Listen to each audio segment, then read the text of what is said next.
Hey YouTube, this is Nezerac, and we're back with Cars 101, Episode 3.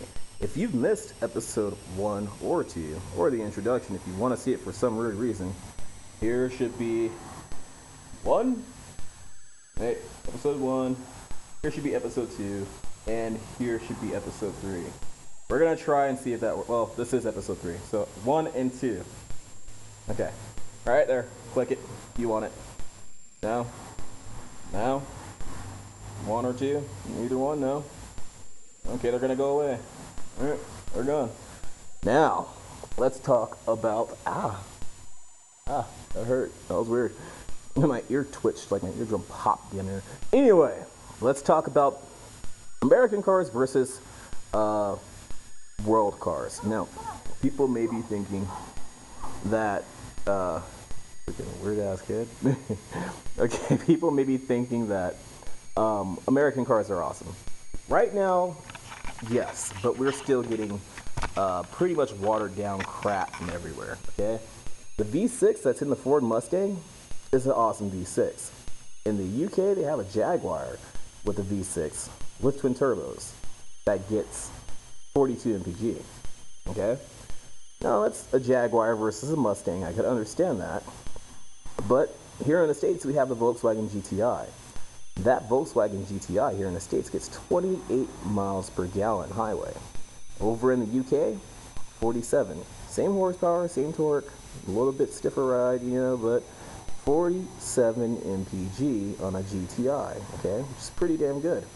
If you really want to be upset, Mercedes has an S-Class. Okay, this car has reclining seats in the back. It has heated seats that give you hot rock massages. Okay, it has this technology where it uses stereo cameras behind the rear view mirror that actually soaks up the bumps, so it feels like you're on a cloud all the time. Okay, this car costs probably close to $100,000. Still way cheaper than a Phantom, but the S-Class in Europe, a diesel, gets 52 mpg. With all of that luxury, that car still gets 52 mpg. Yes, it's a diesel, but I think it accelerates to 0 to 60 in like 5.4 seconds, or maybe even 4.8 seconds, something like that. They're trying to build one that does 4 seconds for overseas. That same car in the States, asshole, really? That same car in the States does 24 mpg, which is kind of pathetic, considering. So, here in the States, we get watered down, gas guzzling, crap versions of what's available for the rest of the market, is what's really going on. And the reality of the situation is that we Americans, we like a cushy ride, we like different things, but the reality is that we're getting freaking screwed here, okay? It doesn't make sense to me how a car can get 52 mpg and not pass smog here in the States, but the 24 mpg one can when it's guzzling gas like that. I mean, how much more could you emit when you are, using so much more fuel? And I think that has to do with corporations pretty much, keeping those cars out of the States. We consume 40% of the world's fuel. And I don't think it's because people, are refusing to let go of their 5-liter Mustangs from the 80s. I mean, I wouldn't let go of mine.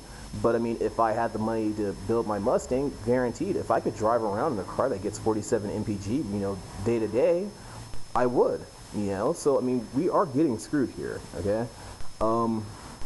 And that's why I had to make a completely separate video, a completely separate episode to, kind of let people know that if you went over to the UK and you moved there, you pay more gas prices, but essentially you'd probably use so little gas that you wouldn't care, okay? It's a way of balancing it out, is what it is. They're trying to get the same profit everywhere, but we're just using a lot more, okay?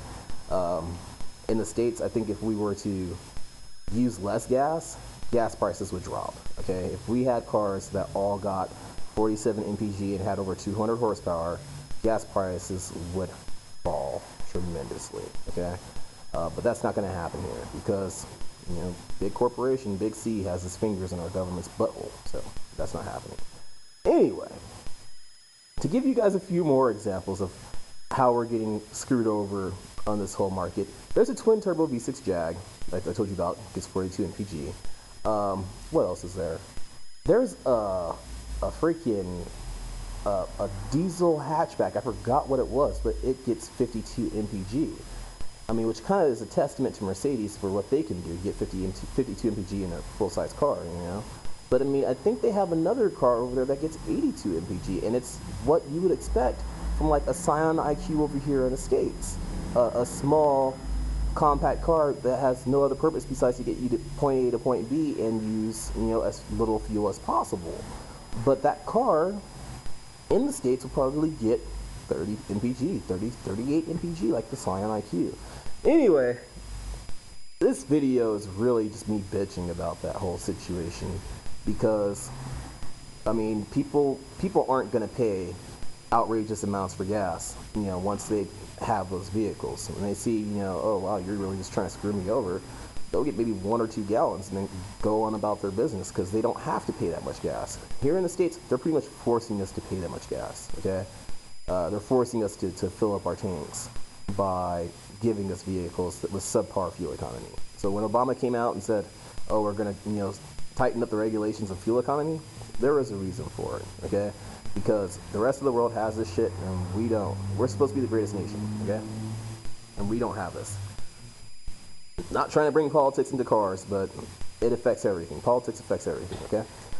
So, I hope you guys enjoyed this video. I'm going to post some descriptions, some links in the description for the reviews for these cars so you guys can see what I'm talking about. Watch those videos and leave a comment. You know, don't leave a comment without watching one of those videos if you have something to chime in on and you don't know about what's really going on. But if you do, watch those videos and chime in. Let me know what you think, because I think the public needs to be made aware of that, okay? Anyway, feel free to like and subscribe. Hope you guys enjoyed it. Peace.